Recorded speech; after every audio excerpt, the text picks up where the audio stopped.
دوسروں کو اپنے لیے آئیڈیل بنانا ہے. ایجوکیشن میں ہم دوسروں کی تقلید کرتے ہیں, اکنامکس میں ہم دوسروں کی پیروی کرتے ہیں, زندگی کے تمام معاملات میں ہم دوسروں کے دروازے پر بھیک مانگتے ہیں. کیوں؟ اس لیے کہ ہم نے قرآن سے اہل بیت سے اپنے رشتے کو نہیں جوڑا ہے, پیغمبر سے اپنے رشتے کو نہیں قائم کیا, ان کے اخلاقیات کو اپنے اندر نہیں اتارا ہے, اور صرف اصول دین اور فروع دین وہ بھی صحیح معنوں میں اگر کسی درخت کی جڑیں مضبوط ہوں گی تو خود بخود اس کی شاخیں سرسبز و شاداب ہوں گی. اگر جڑیں مضبوط ہو اور اس کی شاخیں سرسبز و شاداب ہو تو ناممکن ہے کہ اس درخت میں پھل نہ لگے. اگر ہمارے اندر اخلاقیات نہیں پائے جاتے ہیں تو ہمیں تجزیہ کرنا پڑے گا کہ کہیں ایسا تو نہیں ہے شاخوں میں کوئی کیڑے لگ گئے ہیں, کہیں ایسا تو نہیں ہے کہ اس کی جڑیں سوکھ گئی ہیں, کہیں ایسا تو نہیں ہے کہ ہم جو معرفت الہی جو ہمارے دلوں میں ہونا چاہیے, جو ہمارے دماغوں میں ہونا چاہیے, اس میں ہم کمزور رہ گئے ہیں. اس لیے کہ قرآن یہ کہتا ہے ان الصلاۃ تنہی عن الفحشاء والمنکر, نماز کا ثمرہ یہ ہے کہ نماز برائیوں سے روکتی ہے, فحشاء سے روکتی ہے.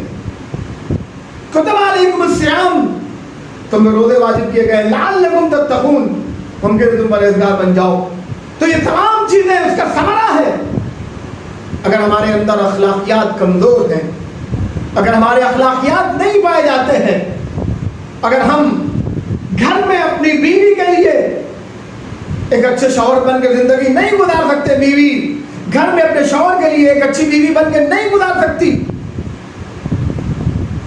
گھر میں ایک باپ اپنے بڑے بیٹوں کے لیے اچھا مربی نہیں بن سکتا, بچے اپنے باپ کے لیے اچھی اولاد نہیں بن سکتی, ہم سماج میں ایک اچھے پڑوسی ہو کر, ایک اچھے سماجی ہو کر زندگی نہیں گزار سکتے. تو ہمیں سوچنا چاہیے کہ ہمارے اسلام میں کمی ہے. ایسا نہیں ہے کہ اگر ہم نماز 5 وقت کی پڑھتے ہیں پابندی سے, روزہ رکھ لیا ماہ رمضان میں تو ہم نے سوچا مسلمان بن گئے. نہیں, اسلام وقتی پھلوں کا نام نہیں ہے, بلکہ توتی اکلها کل حین باذن ربها, شجر اسلام اس شجر طیبہ کا نام ہے جس کا پھل ہر دور ہر زمانے میں ہوتا ہے. ایسا نہیں زندگی کے چند لمحوں میں انسان مسلمان بن کے زندگی گزارے, مسجد میں پہنچ گیا تو مسلمان بن گیا.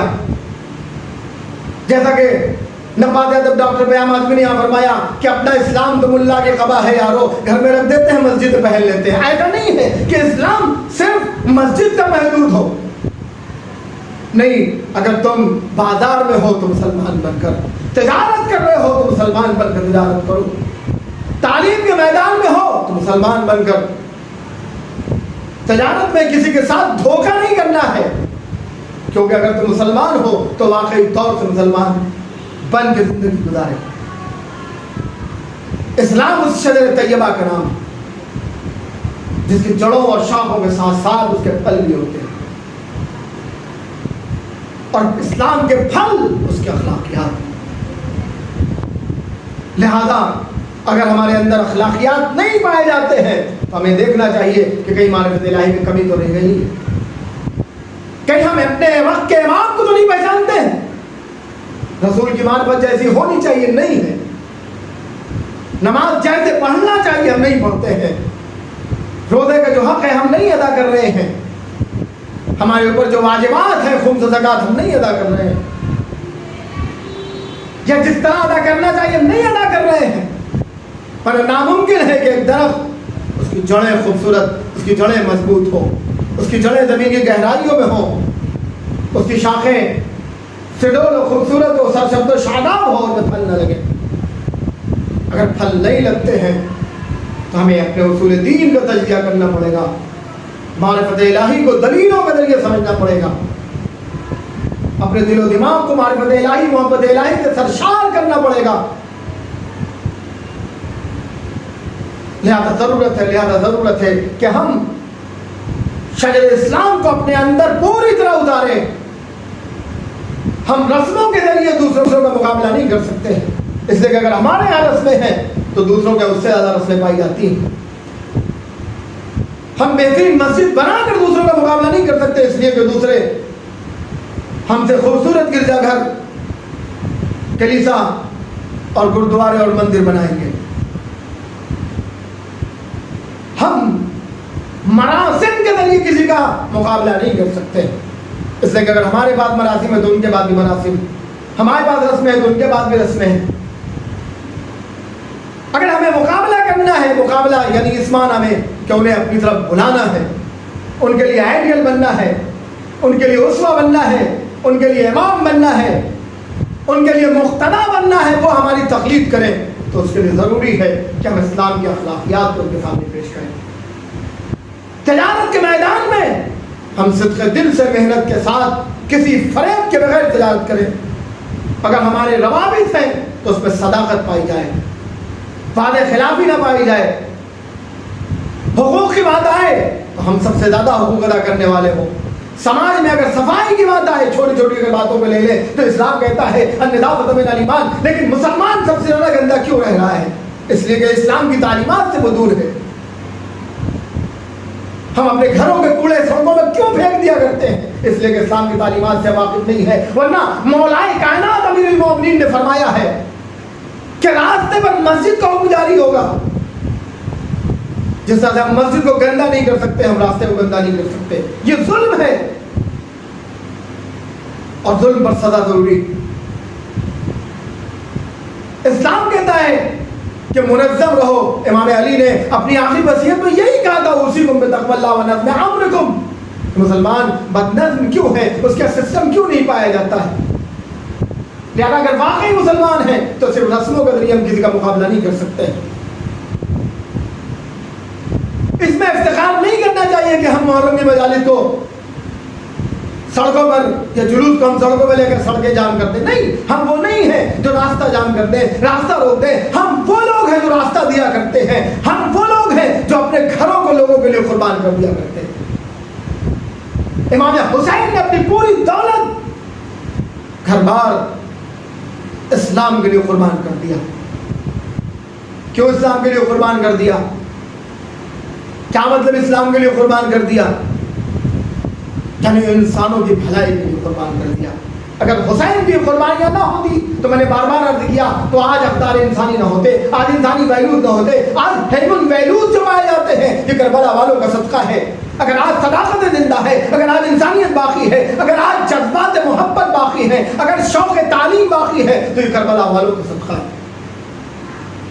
اگر کربلا والے نہ ہوتے تو نہ صداقتیں ہوتی، نہ انسانیت ہوتی، نہ اخلاقی قدریں ہوتی، نہ بہن بھائی کی محبت پائی جاتی، نہ باپ بیٹے کے درمیان احترام پایا جاتا، نہ پڑوسیوں کے حقوق پائے جاتے۔ یہ کربلا والوں کا صدقہ ہے جو سماج امام حسین نے کربلا کے میدان میں سن 101 ہجری کے 10 محرم کے چند گھنٹوں کے لیے قائم کر دیا تھا۔ وہ سماج عالم انسانیت کے لیے آئیڈیل اور نمونہ عمل ہے۔ ضرورت ہے کہ ہم اس سماج کو سمجھیں اور پیغمبران عاشورہ کی حیثیت سے لوگوں کے سامنے اسے پیش کریں۔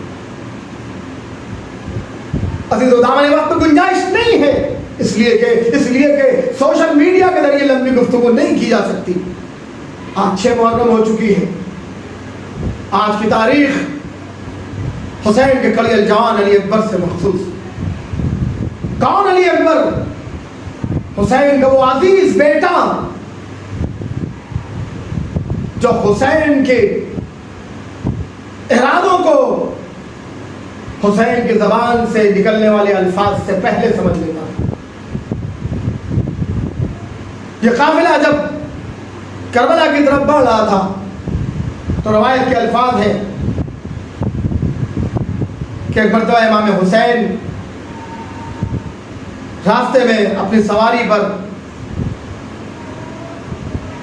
ایک مرتبہ امام حسین کو ہلکی نیند آ جاتی اور پھر آپ کی آنکھ جب کھلتی ہے تو آپ کہتے ہیں انا للہ و انا الیہ راجعون۔ اصحاب ایک مرتبہ امام کی زبان سے نکلنے والے فقرے کو سنتے ہیں، بے چین ہو جاتے ہیں، سوچتے ہیں لگتا ہے کوئی نئی خبر آئی ہے۔ جس کا علی اکبر جیسا بیٹا ہو فوراً دوڑ کے باپ کے پاس پہنچتے ہیں، بابا جان لما استرجعت، آپ نے انا للہ و انا الیہ راجعون کیوں پڑھا؟ ایک مرتبہ امام حسین نے فرمایا کہ میں ابھی خواب میں تھا کہ میں نے خواب میں سنا کہ کوئی کہہ رہا ہے القوم یسیر والموت تسیر بہم، یہ قافلہ جا رہا ہے اور موت ان کے ساتھ جا رہی ہے۔ عزیزو اگر آپ قرآن کا مطالعہ کرتے ہیں تو جب امام جناب ابراہیم اپنے بیٹے سے کہتے یا بنی انی ارا فی المنام انی اذبحک، بیٹا میں بار بار یہ دیکھ رہا ہوں خواب میں تمہیں ذبح کر رہا ہوں، تو جناب اسماعیل نے کیا خوبصورت آواز، کیا خوبصورت جواب دیا. آپ نے یہی جواب دیا ہے ابتی افعل ما تؤمر انشاءاللہ من الصابرین ستجدنی انشاءاللہ من الصابرین. میرے بابا جان آپ کو جو حکم دیا جا رہا ہے اس پر عمل کیجئے، مجھے صبر کرنے والوں میں پائیں گے. ایک مرتبہ حسین کے اس جوان نے بھی حسین سے کہا یا ابا اولسنا علی الحق، کیا ہم حق پہ نہیں ہے؟ امام حسین نے کہا بیٹا اگر ہم حق پہ نہ ہوں گے تو کون ہوگا؟ علی اکبر نے کیا خوبصورت جواب دیا، وہی جواب دیا جو کل اسماعیل نے اپنے بابا ابراہیم سے کہا تھا. علی اکبر نے امام حسین سے کہا بابا اگر ہم حق پہ ہیں تو اس سے کیا فرق پڑتا ہے کہ موت ہم پر آن پڑے یا ہم موت پہ جان پڑے. ابھی تو یہ جواب سن کر امام حسین، اب سوچیں علی اکبر جیسا جس کا بیٹا ہو امام حسین کے سامنے موت کے سلسلے میں علی اکبر اس طرح کا جواب دے. امام حسین یہی کہتے بیٹا میرے پاس تمہارے اس خوبصورت جواب کو کہ بدلے انعام دینے کے لیے کچھ نہیں ہے، لہذا میری طرف سے خدا تمہیں انعام دے، جزاک اللہ انی خیر الجزاء. کہ باپ کچھ نہیں رکھتا تیرے اس خوبصورت جواب کے بدلے کہ کچھ انعام دے سکے، خدا تمہیں اس عظیم جواب کی بنیاد پر تمہیں عظیم انعام سے نوازے. اب ذرا سوچیں کہ وہ بیٹا جو اس عظیم مرتبے فائز ہو، ایک باپ اپنے بیٹوں کے حسین کارناموں کے بدلے یہی سوچتا رہتا ہے اسے کس طرح سے انعام سے نوازا جائے. لیکن سن 61 ہجری میں 10 محرم کو علی اکبر جیسا بیٹا جب حسین کے بعد آتا ہے تو یہی کہتا ہے یا ابتا العطش قد قتلنی وصخر الحدید قد اجهدنی، اے میرے بابا پیاس مجھے مارے ڈال لی. یہ زنا کا بوجھ اب اٹھایا نہیں جاتا، اگر تھوڑا سا پانی حل من سبیل الماء تھوڑا سا پانی مل جائے. اب سوچیں وہ حسین جو یہ چاہتے تھے اپنے بیٹے کو عظیم انعام سے نوازے، اور کیسا بیٹا علی اکبر جیسا بیٹا. آپ جانتے ہیں تاریخ سے بات واضح ہے کہ حسین کو اپنے نانا سے جو محبت تھی وہ تاریخ میں آیا ہے کہ حسین اپنے نانا سے کتنی محبت کرتے تھے، اور خود پیغمبر اکرم حسین سے جو محبت کرتے تھے آپ نے فرمایا حسین منی وانا من، میں حسین مجھ سے ہے میں حسین سے ہوں. خدا نے علی اکبر کی صورت میں حسین کو جو فرزند دیا وہ شبیہ پیغمبر. علی اکبر صرف صورت میں پیغمبر کے شبیہ نہیں تھے بلکہ گفتار میں بھی جب بولتے تو ایسا لگتا تھا کہ پیغمبر بول رہے ہیں. یہی وجہ تھی کہ روز عاشور امام حسین نے اپنے مؤذن کو جو مستقل مؤذن تھے حجاج بن مسروق انہیں ہٹا کر علی اکبر سے اذان دلوائی تھی تاکہ لوگ مسلمانوں کے کانوں میں پیغمبر کی صدائے اذان گونج جائے. علی اکبر سیرت و کردار و گفتار میں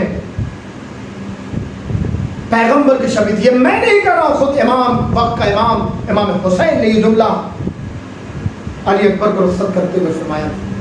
عزیز روز عاشور جب علی اکبر آتے ہیں تاریخ گواہ ہے کہ جب تک انصار اور حسین کے ساتھ ہی زندہ تھے بنی ہاشم کا کوئی ایک جوان بھی شہید نہیں ہوا، اس لیے کہ انصار نے یہ طے کیا تھا، صحابہ حسین نے یہ طے کیا تھا کہ جب تک ہم زندہ ہیں حسین کا کوئی عزیز، حسین کا کوئی رشتہ دار، حسین کا کوئی گود کا پیالہ پالا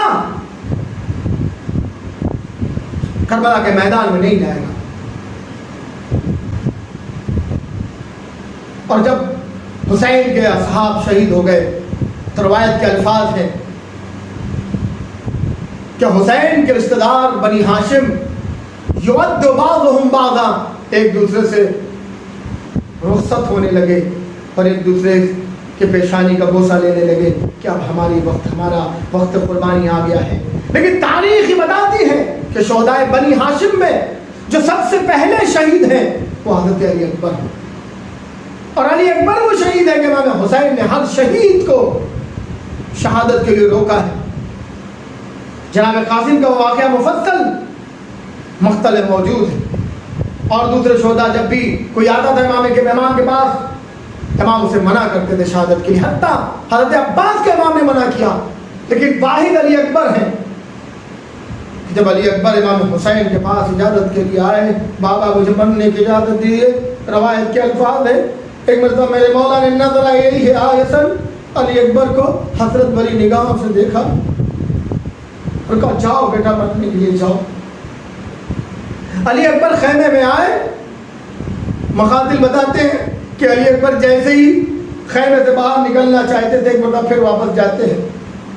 چھوٹے چھوٹے بچے، بیویاں علی اکبر کو روک لیتی، کبھی زینب روک لیتی ہے، کبھی ام لیلہ روک لیتی ہے، کبھی سکینہ روک لیتی ہے، لیکن علی اکبر اوسط ہو کر امام حسین کے پاس آئے، اور ایک مرتبہ میرے مولا نے کہا جاؤ بیٹا جنگ کے لیے جاؤ۔ علی اکبر میدان کربلا کی طرف بڑھے، امام حسین پیچھے پیچھے علی اکبر کے چند قدم بڑھے تھے۔ علی اکبر نے کہا بابا آپ تو مجھے اجازت دے چکے ہیں، اب کیوں آ رہے ہیں؟ ایک مرتبہ میرے مولا نے آسمان کی طرف رخ کی، آواز دی اللہم شد علی ہؤلاء القوم فقد برد الیہم غلام اشبہ الناس خلقا وخلقا ومنطقا برسولک۔ اے میرے پروردگار تو گواہ رہنا، اس قوم جفاکار کے مقابل میں اب میرا وہ بیٹا جا رہا ہے تو تیرے نبی کی، تیرے پیغمبر کی شبیہ کردار و گفتار میں، کننا اذا اشتقنا الی زیارت نبیک فنظرنا الیہ۔ ارے اللہ اللہ، جب ہم تیرے نبی کی زیارت کے مشتاق ہوتے تھے، اس کی زیارت کر لیتے تھے۔ ارے حسین نے کس جذبات کے تحت علی اکبر کو رخصت کیا،